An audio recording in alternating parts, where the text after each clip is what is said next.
I can still picture exactly what I had on when Dimitri slammed that report down. That dumb dark green cardigan with the old coffee stain on the sleeve that I kept telling myself I'd take to the dry cleaner. My hair was shoved into a messy bun because the shower in my apartment had been freezing again that morning, third time that week, and I didn't have the time or patience to wash it. I'd been at the office since 5:30 a.m., trying to clean up someone else's coding catastrophe before the client presentation at 11. Dimitri didn't knock. He just stormed into the cramped conference room where I was troubleshooting, flung the report onto the table like he was dealing cards, and said the words that still rattle around in my mind almost a year later. "Congrats, Ardon. You're one of the fortunate ones." Fortunate. That's the word he chose. The fluorescent lights made the paper glow bluish-white. A spreadsheet filled with names marked in yellow, names of colleagues I'd worked beside for years, friends, people with mortgages, kids, medical expenses, people honestly more skilled than me, teams slashed by 30%. "Effective immediately," he said, not even glancing at me, just scrolling on his phone. "I need you to take over Trisha's entire client load, all of Ian's back-end upkeep, and handle Sonia's reporting procedures." I sat there staring at the sheet, hunting for Trisha's name. There it was, highlighted. Ian's too. Sonia's. All gone in an instant. 3 people I admired. 3 people who taught me nearly everything. That's 3 people's work," I finally managed to say. My voice sounded different, distant. That's when he actually looked up from his phone, irritated, like I was intentionally being slow. "Yeah. And you should feel lucky. Half the department would kill to be where you are." "Grateful for what?" "The honor of doing unpaid overtime until I burned out." "Either you handle the transition or you can join them," he said, nodding toward the highlighted names. "Your call. I need your decision by end of day." And he walked out just like that. Didn't even bother closing the door behind him. I'm Ardan, by the way. I was 29 when all of this happened. Senior data engineer at a place I'll call Luminina Systems, one of those tech companies that advertises itself as a family in job posts but treats employees like replaceable components. I'd been there 4 years, which basically made me ancient in startup time. Before I dive deeper into this, please like the video, subscribe to the channel, and comment where you're tuning in from. Because honestly, this whole story still feels like some fever dream, and seeing your comments reminds me I'm not insane for what I did. So there I was, staring at this lineup of names, people I'd eaten lunch with, whose kids' birthday parties I'd shown up to, whose work crises I'd helped solve at 11 p.m. on some random Tuesday, because that's what teammates do. All gone. And I was expected to just swallow their workload like they never mattered. I should explain a bit about Dimitri. He wasn't always like this. When I first joined Lumina, he was just another engineer, skilled, but nothing extraordinary. We were actually sort of friends. We'd grab beers sometimes after work, gripe about management. He'd talk about his girlfriend, how they were saving for a house, everyday stuff. Then he got promoted, first to team lead, then department head, after our old boss left. And something shifted. It was like watching someone put on a mask and then forget they had it on. Suddenly, he was obsessed with optimization and resource allocation and achieving more with fewer people. Corporate code for squeezing staff until they crack. The truth is, I understood the business situation. The company had lost a major client. Investors were anxious. Cuts had to happen. But the way he handled it, the absolute absence of compassion, wasn't business. It was something colder. I sat in that conference room for who knows how long, 10 minutes, maybe an hour. The client demo came and went. I sent an email delaying it, citing technical issues. No one questioned it. I just kept staring at those highlighted names, feeling this tight, crushing weight growing in my chest.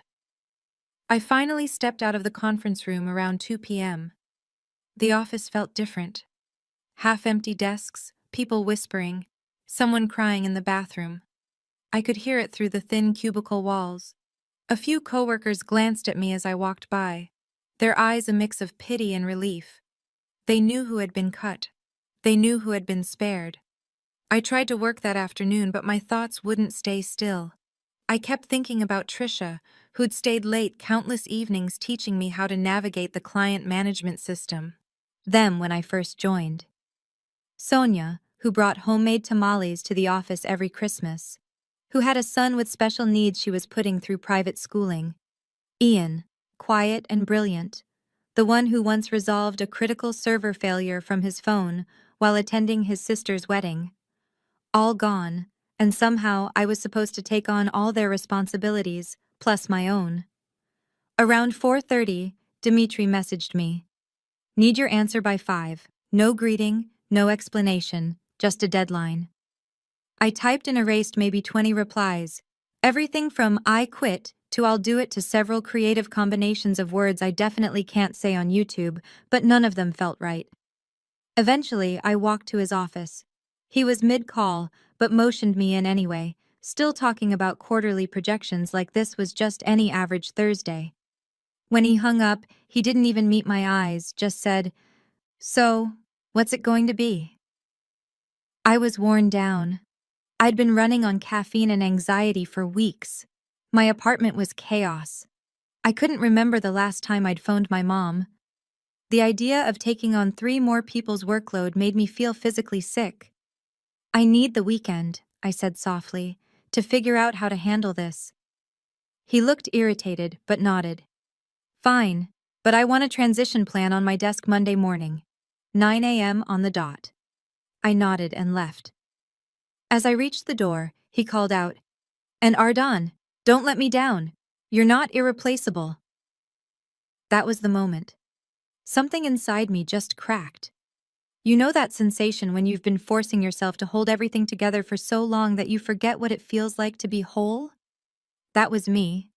I'd been bending myself into whatever shape Lumina needed for 4 years. Canceling vacations for crunch deadlines. Missing my cousin's wedding for a product rollout. Answering emails at 3 a.m. because the offshore team had questions. And for what? So Dimitri could tell me I wasn't irreplaceable. I walked to my car in a haze. It was raining. Of course it was raining. And I'd forgotten my umbrella.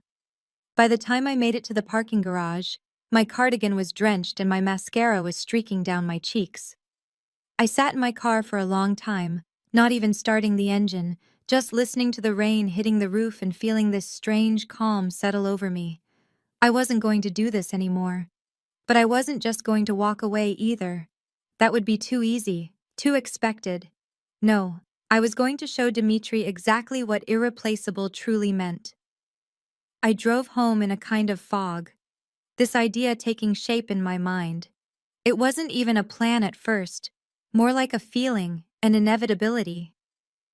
By the time I pulled into my apartment complex, though, it had solidified into something sharp and clear and flawless. My roommate V was home when I stepped inside, sitting on our thrift store couch with her laptop, working on her dissertation. She took one look at me, soaking wet, mascara streaked, this unsettling smile on my face, and asked, "Oh, what happened?" So, I told her, every bit of it. The layoffs, the impossible workload, Dimitri's smug expression, him telling me I wasn't irreplaceable. When I finished, she shut her laptop and just stared. "So, what are you going to do?" I laughed, this strange, unfamiliar laugh that didn't sound like me at all. "I'm going to make him regret ever saying that to me." "How?" she asked. And that's when I laid it all out. The entire plan spilled out of me fully formed, like it had been waiting there the whole time for me to finally give it space. As I talked, V's face shifted from worry to shock, to this slow, growing grin. When I was done, she said, "That's either the smartest or the craziest thing I've ever heard. Maybe both." I said, "You could lose everything," she warned. I looked around our tiny apartment at the IKEA furniture, the water stain on the ceiling, the pile of overdue notices on the counter. What exactly would I be losing? She didn't have an answer. I spent the entire weekend preparing. I barely slept. I'm not sure I ate anything except microwave ramen and those little clementines V always keeps in the fridge. I was driven, focused in a way I hadn't felt in years. By Sunday night, everything was set. I had 2 envelopes in my bag, both sealed. I'd ironed my best blouse, the deep blue one that always made me feel strong. I'd even gone out to grab a proper coffee to go with the stained cardigan. Monday morning, I arrived at the office at 8:30. The place was eerily quiet, still reeling from Friday's bloodbath. Empty desks everywhere. Those who remained were hunched over keyboards, trying to appear busy, trying to look valuable, trying to seem irreplaceable. I walked straight to Dimitri's office. He wasn't there yet. He never arrived before 9. Another one of those little perks he claimed with his promotion. I left one of the envelopes on his chair where he couldn't possibly miss it. Then I went to my desk and waited. At 9:05, I heard him arrive, heard him talking loudly on the phone as he walked to his office. Something about quarterly projections again. There was a pause in the conversation. He must have seen the envelope. At 9:07, he stormed out of his office, face flushed, eyes wild, scanning the room for me. When he spotted me calmly sipping my coffee at my desk, he charged over. "What the hell is this?" he demanded, waving the paper from the envelope. Everyone in the open office looked up. "Exactly what I wanted," I said loud enough for the whole floor to hear. "This is my assessment of the workload you assigned me on Friday." He leaned in, lowering his voice. "This says it would take 3 full-time employees to handle it. That's why we had 3 people before." "Exactly," I said, still projecting my voice. "It's physically impossible for one person to do all of it, no matter how efficiently they work." "Lower your voice," he hissed. I stood up instead. "Might as well give everyone a full view." "You asked me for a transition plan," I said. "This is my professional assessment. The work you assigned requires 3 full-time employees. If you disagree, I welcome your detailed analysis, explaining how one person can simultaneously manage 27 client accounts, maintain 6 legacy systems, and produce daily reports that each take 4 hours to compile on average." His face grew redder. People were openly staring now. Some had even pulled out their phones. I wondered if I was about to go viral on TikTok. "My office now," he growled. I grabbed my bag with the second envelope inside and followed him. He slammed the door behind us. "What the hell do you think you're doing?" "My job," I said simply. "You asked me to figure out how to make this work. I'm telling you it doesn't work. If you can't handle it, no one can handle it," I interrupted. "That's the point. You're not cutting staff to improve efficiency. You're cutting staff because you promised the board the same results with fewer people, and now you're trying to force us to make your bad math work." He looked like I'd slapped him, because I was right. And he knew it. "You have no idea what pressures I'm under," he started. "Actually, I do," I said. "Because unlike you, I still listen to people in this company. I know about the board's ultimatum. I know the acquisition talks fell through. I know you were told to cut headcount by 20% and you pushed it to 30% to impress them." His eyes widened slightly. I'd caught him off guard. "Good. How did you—" "People talk to me, Dimitri. They always have. I'm the one who listens when they worry about jobs or stress over deadlines. I'm the one who stays late helping fix issues. Not because it's my job, but because that's what teammates do." He scoffed. "And what has all that listening gotten you? You're still just a senior engineer. I'm your boss." "For now," I said quietly. That's when I reached into my bag and pulled out the second envelope. I handed it to him. Unlike the first, which just had his name scrolled across it, this one said Board of Directors Luminina Systems neatly typed on the front. "What is this?" he asked, flipping it over in his hands. "Open it." He hesitated, then tore it open. Inside was a 3-page, single-spaced letter. I'd spent most of Saturday writing it, revising it, making sure every word was precise. I watched his face as he read, watched the color drain paragraph by paragraph. Because what I'd written wasn't a resignation letter. It was much, much worse. It was a full analysis of every mistake Dmitri had made since becoming department head. Every corner he cut, every project deadline he missed and tried to cover, every client complaint he buried. All carefully documented with dates, screenshots, and witness accounts. All collected over months without him noticing. See, the thing about being the person everyone confides in is that you hear everything. And I mean everything. The client who threatened to leave after Dmitri promised features we couldn't deliver. The security flaw he'd labeled low priority, even though it exposed user data. The junior developer he'd blamed for his own coding mistake, who quit in tears. I'd kept records of all of it. Not because I planned to use them someday. I'm not that cold. I kept them because documenting things was how I processed the increasingly toxic environment. It was my therapy, my way of reminding myself I wasn't losing my mind. But now, those notes had become a weapon. When he reached the last page, he looked up, pale. "You can't send this to the board." "I already did," I said calmly. "At 8:45 this morning. They should be reading it right now." He slumped into his chair, the letter slipping from his hands. "Why would you do this?" That's when I set my actual resignation letter on his desk. "Because I quit." His eyes darted between the resignation letter and me. "You what?" "I quit," I repeated. "Effective immediately. But don't worry, I've documented all my processes, created training materials, written handover notes for whoever takes over my projects. Unlike you, I don't leave people in the lurch. You can't just, I can, I am." I took a deep breath. Oh, and I should mention Trisha, Ian, and Sonia have all accepted positions at Helix Tech. I referred them last month after hearing rumors about the layoffs. They start next week. His jaw literally dropped. Helix was our biggest competitor. But here's the real kicker, Dmitri, I continued, feeling this strange, almost euphoric calm. I've accepted a position there too, as department director. I wish I could properly describe his expression. It was like watching someone solve a complicated equation live, connecting dots, realizing implications, calculating losses. "You're going to poach our clients," he said finally. I shrugged. "Some will follow us." "Sure. Clients go where the people they trust are, but that's business, right? Resource allocation. Optimization." He sprang up suddenly, knocking his chair back. "This is corporate espionage. I'll sue you. I'll sue all of you." I actually laughed. "No, you won't.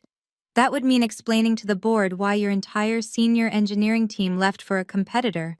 It would mean discovery, where every one of your mistakes becomes a legal record. Depositions from every employee who's ever felt mistreated under your leadership." I leaned forward. "Do you really want to go down that road?" He didn't respond. "Couldn't." "I thought not," I said, standing. "Now I've got a meeting with HR to process my exit. If you'll excuse me." I was almost to the door when he spoke again, his voice small, strange. "I thought we were friends once." I turned back. He looked different somehow. Smaller, younger, almost like the Dmitri I'd known before promotions changed him. "We were," I said quietly. "That's what makes this so disappointing." I walked out of his office, past the curious stares of my soon-to-be former colleagues, straight to HR. The exit interview was brief. I'd already handed in my laptop, badge, and company credit card. Nothing left to surrender. As I left the building for the last time, my phone buzzed. A text from Trisha. "Did you do it?" I replied simply, "Yes." 3 dots appeared immediately. Then, "Holy, you actually did it. Drinks tonight? Bring V." I smiled, feeling lighter than I had in years, and typed, "Absolutely." Now I'd love to tell you that what happened next was cinematic justice, that Dmitri was fired on the spot, that the board apologized to everyone laid off, that Lumina imploded while Helix thrived. Reality is messier. Dmitri wasn't fired, at least not immediately. The board issued a statement about reviewing management practices and launched an investigation. But 3 months later, his LinkedIn quietly changed to seeking new opportunities. I heard through the grapevine he was given the choice to resign or be terminated. He chose the former. Not all clients followed us to Helix. Some did, the ones who worked directly with me, Trisha, Ian, or Sonia. But others stayed with Lumina out of inertia or contractual obligations. Business rarely moves like revenge fantasies promise. As for me, my role at Helix wasn't all sunshine and rainbows. Being a department director meant longer hours, more stress, and difficult decisions of my own. There were days I questioned whether I'd made the right choice, whether I'd become what I once hated. But there was one crucial difference: respect. I built my team on it. We worked hard, but sustainably. When someone was overwhelmed, we redistributed the workload. When mistakes happened, we fixed them together instead of hunting for someone to blame. We celebrated wins collectively and weathered losses the same way. 6 months after I left, Lumina had another round of layoffs, 40% this time. A year later, they were acquired by a larger company and essentially gutted. Most of the people I'd known there scattered to other companies. Some reached out for referrals, some didn't. Life moved on. V finished her dissertation and relocated to Montreal for a postdoc position. We still FaceTime every Sunday. I finally bought a condo. Nothing fancy, but the shower always has hot water and there are no ceiling stains. I adopted a cat named Professor, who silently judges me whenever I work late. I ran into Dmitri once, about 18 months after everything unfolded, at a coffee shop near the old Lumina office. He was ahead of me in line, and for a moment I thought about slipping away before he saw me. But then he turned, coffee in hand, and there we were. He looked different, tired, beard a little scruffier. But when he saw me, something in his expression shifted. Not anger, not resentment, but something more complicated. "Ardan," he said, nodding slightly. "Dmitri," I replied. An awkward pause. Then I heard, "Helix is doing well." "It is," I said. "We just closed Series C funding." He nodded again. "Good. That's good." Another pause. The barista called my name for my order. As I reached for my coffee, Dmitri said, "You know, I think about that day a lot." I looked at him, really looked at him. "So do I." "I was wrong," he said simply, "about a lot of things. I wasn't expecting that."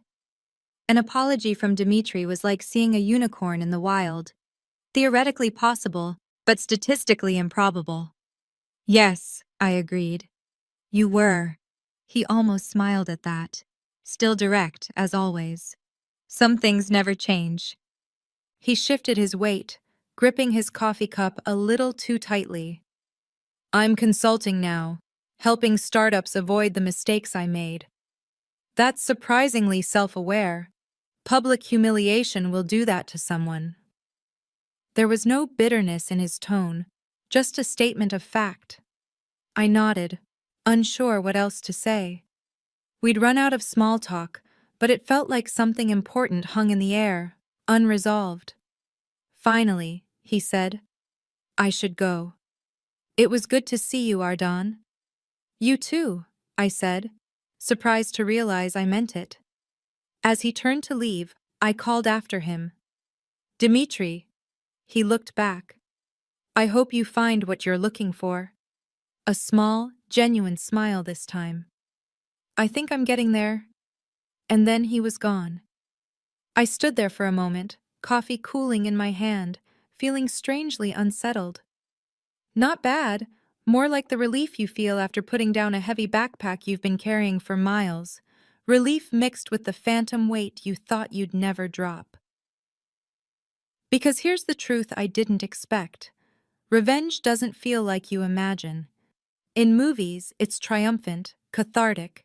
Everything resolves, Justice is served, credits roll while you walk away in slow motion.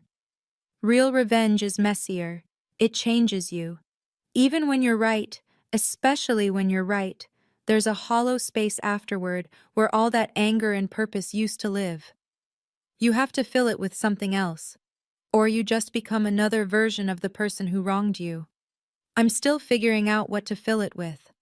Some days it's mentoring junior engineers. Some days it's building something new and exciting at Helix. Some days it's just sitting on my balcony with Professor, watching the sunset, remembering to breathe. I don't regret what I did. Not for a second. Dimitri needed consequences. The team deserved better. I deserved better. But I've learned the best revenge isn't destruction, it's creation, building something better from the ashes of what was burned down. So that's my story. Not a neat moral lesson. Not a triumphant anthem of girl boss energy. Just life. Messy, complicated, ongoing. If you've stuck with me this long, thank you. Really, it feels good to finally tell this story, to put it out into the world and let it exist. If anything here resonated with you, if you're in a toxic workplace, being asked to do the impossible, wondering if you're crazy for feeling undervalued, you're not alone. You're never alone. Like this video if it spoke to you. Subscribe if you want more stories like this. I've got plenty, believe me. And leave a comment telling me about a time you stood up for yourself, or didn't, but wish you had. No judgment here. We're all just figuring it out as we go. Until next time, this is Ardon reminding you that sometimes the most powerful thing you can say is no, and sometimes the most powerful thing you can do is walk away.